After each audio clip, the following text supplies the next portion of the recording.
Hello all, welcome back to our channel Chandana's diary. ఈరోజు నా first vlog share చేస్తున్నాను.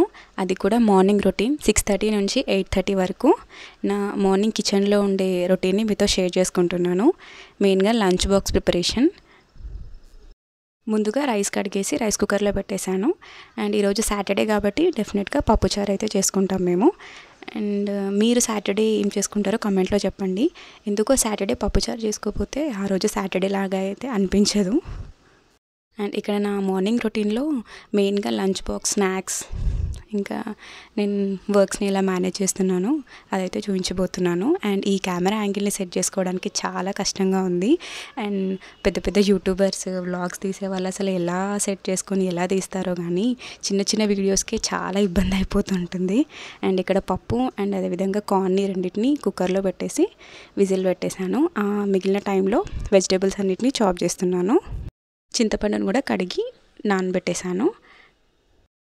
ఇంకా వీడియో విషయానికి వచ్చేస్తే నార్మల్గా వీడియో తీయడం, ఇవన్నీ యాంగిల్ సెట్ చేసుకోవడం, ఇదంతా పెద్ద ఒక సైడ్ ప్రాసెస్ అయితే ఇంకా దానికి వాయిస్ ఓవర్ ఇవ్వడం అండ్ ఎలా వచ్చిందో మరి ఎట్లా మాట్లాడాలో, మనం ఎంత మాట్లాడుతున్నా వాయిస్ ఓవర్ ఇచ్చే టైం కల్లా మనలో తెలియని ఏదో ఒక భయం వచ్చేస్తుంది. నాకైతే మెయిన్గా అట్లనే ఉంది. అండ్ పోను అలవాటు అవుతుంది. ఇంతకుముందు నాది రంగోలీ ముగ్గుల ఛానల్ కాబట్టి నార్మల్గా ఏదో ఒక మ్యూజిక్ పెట్టేసి లేకపోతే సాంగ్స్ పెట్టేసి షార్ట్ అప్లోడ్ చేయడం, మ్యూజిక్ పెట్టేసి వీడియోని పెట్టేయడం జరిగింది. కానీ ఈ వ్లాగ్స్కి మాత్రం యూట్యూబర్స్ అందరూ అసలు వాళ్ళు ఎలా మేనేజ్ చేసుకొని అసలు ఎట్లా చెప్తారో, వాళ్ళు వాయిస్ ఓవర్ వీడియో కూడా ఉంటే బాగుండు అనిపించింది. అండ్ ఇక్కడ వెజిటేబుల్స్ అన్నిటిని కట్ చేస్తున్నాను సాంబార్ కోసం, పప్పుచారు కోసం. నార్మల్గా అయితే వెజిటేబుల్స్ అన్నీ అంటే సోరకాయ, మునక్కాయ ఇవన్నీ ముందు రోజే కట్ చేసి ఫ్రిడ్జ్లో పెట్టేసుకుంటాను. ఓన్లీ ఆనియన్, పచ్చిమిర్చి మాత్రమే అప్పటికప్పుడు కట్ చేసి టమాటో కట్ చేసి వేసేస్తాను.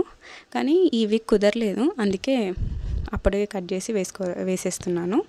అండ్ ఇది అయ్యేలోపు పప్పు కూడా ఉడికిపోయింది అండ్ రైస్ కూడా అయ్యింది. అండ్ మీరు మునక్కాయలు దానిపైన ఉన్న పీల్ అంతా తీసేస్తారా? నేనైతే డెఫినెట్గా తీసేస్తాను. నార్మల్గా అట్లే కట్ చేసి వేస్తే చేదొచ్చేస్తుంది.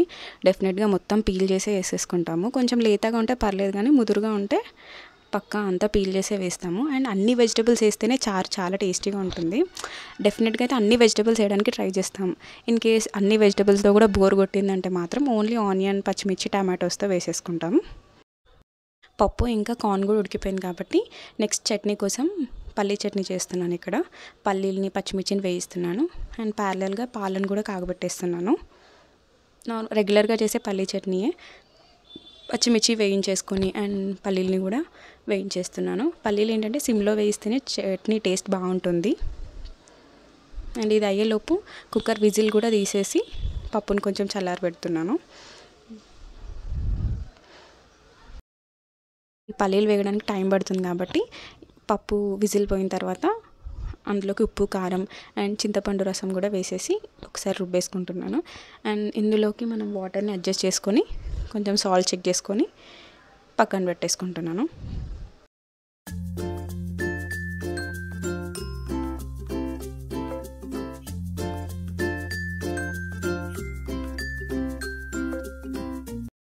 ఇంకా ఇక్కడ పల్లీలు కూడా వేగినాయి కాబట్టి వీటిని కూడా పక్కన పెట్టేస్తున్నాను. అవి కూడా చల్లారిన తర్వాత కొంచెం సాల్ట్ యాడ్ చేసుకొని మిక్సీ పట్టేసుకోవడమే.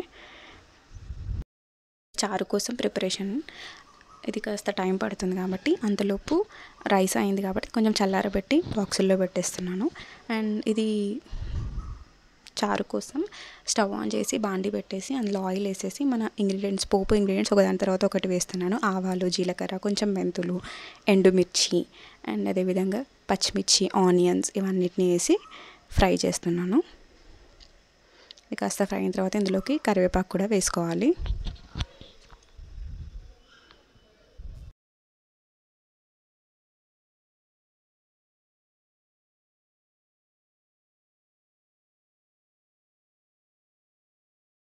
నెక్స్ట్ అల్లం వెల్లుల్లి పేస్ట్, పసుపు అన్నిటిని యాడ్ చేసి కొంచెం ఫ్రై అయిన తర్వాత మనం మిగిలిన కట్ చేసి పెట్టుకునే వెజిటేబుల్స్ని కూడా యాడ్ చేసి కాస్త మగ్గించుకోవాలి. మూత పెట్టి మగ్గించుకోవాలి.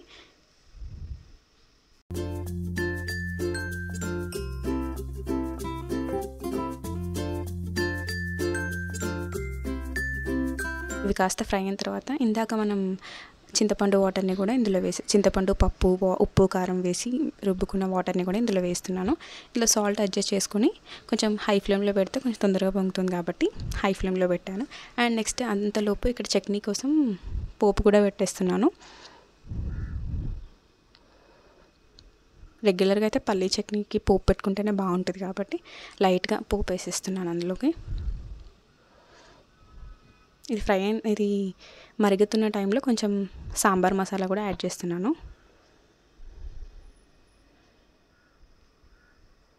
సాల్ట్ అడ్జస్ట్ చేసుకుంటే వేసేస్తున్నాను. అండ్ నెక్స్ట్ ఇంకా అన్నీ అయిపోయినాయి.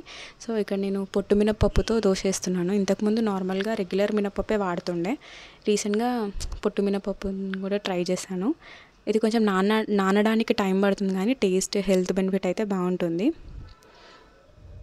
ఇది నా 6:30 నుంచి 8:30 వరకు నా మార్నింగ్ రొటీన్. పిల్లల్ని మేనేజ్ చేసుకుంటూ అండ్ వంట ఇవన్నిటిని బ్యాలెన్స్ చేసుకుంటూ box, snacks, water bottle, lunch బాక్స్లు అన్నీ సర్దేసి నాప్కిన్స్తో సహా అన్నీ సర్దేసి పెట్టేసుకోవాలి.